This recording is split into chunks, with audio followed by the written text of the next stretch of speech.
مدعي الكمال والشركات اللي بتبقى واخده الموضوع بعنجهيه وبصه لفوق دول اول شركات بتقع على جدور رقبتها. النهارده الفيديو بتاعنا بعنوان مدعي الكمال اكبر ناقص. قصه سقوط بلاك بيري. واحد كان في يوم من الايام اقوى من شركه ابل، وكان تليفون اللي بيمسكه الناس المهمين وبس. لو كنت في سنه 2009 وما كانش معاك بلاك بيري فانت اكيد مش حد مهم. شركه كانت بتعتبر نفسها قمه الكمال في الخصوصيه وانظمه الامان بتاعتها والحمايه. التليفون كان مميز جدا، بس ساعات كتر ما انت فوق وبعيد قوي عن اقرب منافسينك بتنسى الحقيقه وبتنسى الواقع وما بتشوفش غير نفسك وبس. الشركه بدات سنه 1984 باسم RIM Research in Motion. ده كان الاسم الاول لبلاك بيري، من مؤسسينها عبقري التكنولوجيا مايك لازاردز ومهندس البرمجه دوجلاس فريجن. هما الاثنين بداوا وانشأوا الشركه سنه 84. كان مكانهم كندا مدينه واترلو، وكانوا بيشتغلوا في شركات البيانات اللاسلكيه. واول انجاز ليهم ان هم اخترعوا جهاز قدر يستقبل ايميلات مش بس نصوص، كان اسمه الباجر.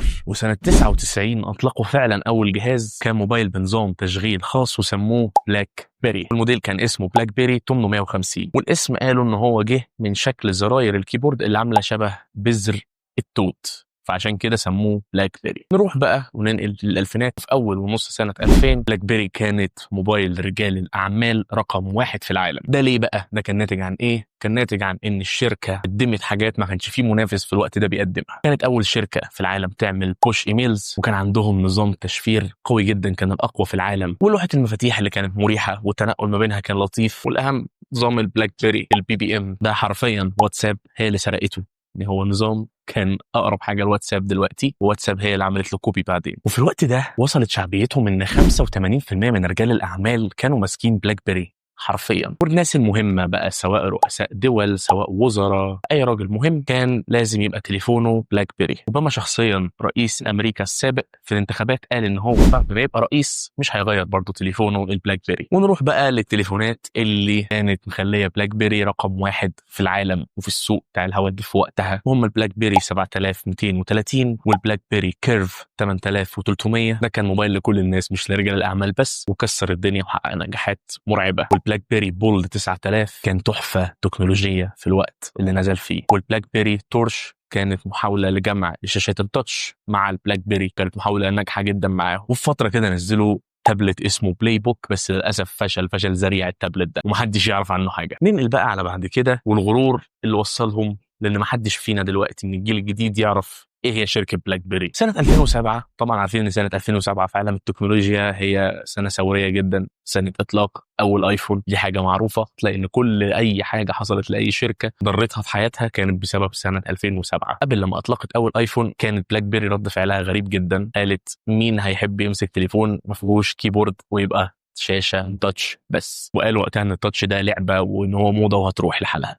بس طبعا زي ما احنا عارفين احنا دلوقتي في 2025 اكيد كلكم عارفين ايه اللي حصل. المستخدمين للاسف حبوا التاتش اكتر بكتير من الكيبورد الفيزيكال. ده غير كمان ان قبل لما اطلقت الايفون كان الستور بتاعها مليان تطبيقات تقدر تنزلها، عكس طبعا بلاك بيري اللي كان الستور بتاعها فقير قوي. وفي خلال 3 سنين بس كانت حصه بلاك بيري في السوق نزلت من 50% ل 10%. اكيد طبعا كلنا متخيلين حجم المصيبه اللي بلاك بيري وصلت لها. 2013 نزلوا بلاك بيري 10، حاولوا يلحقوا بيه الدنيا بس للاسف كان برضو المتجر فقير جدا وما كانش بيشجع حد ان هو يشتري من عندهم حاجه. كان التليفون قوي من ناحيه الاداء بس التطبيقات كانت كلمه السر، ما كانش عليه تطبيقات كتير، وكان النظام كويس والاداء كويس بس مش مدعوم بشكل كافي يخلي المستخدم يغير من اللي وصل له سواء اندرويد او iOS في السنه دي ويرجع لبلاك بيري. كانت خطوه لورا بالنسبه لاي مستخدم. نروح بقى للقرارات اللي قتلت بلاك بيري حرفيا وخلتهم دلوقتي مش موجودين. ان هم في البدايه لما نزل اندرويد رفضوا يستخدموه ويخلوه نظام تشغيل ليهم مع باقي الشركات زي سامسونج وال جي واتش تي سي، كل الشركات اللي غيرت نظام تشغيلها وخلته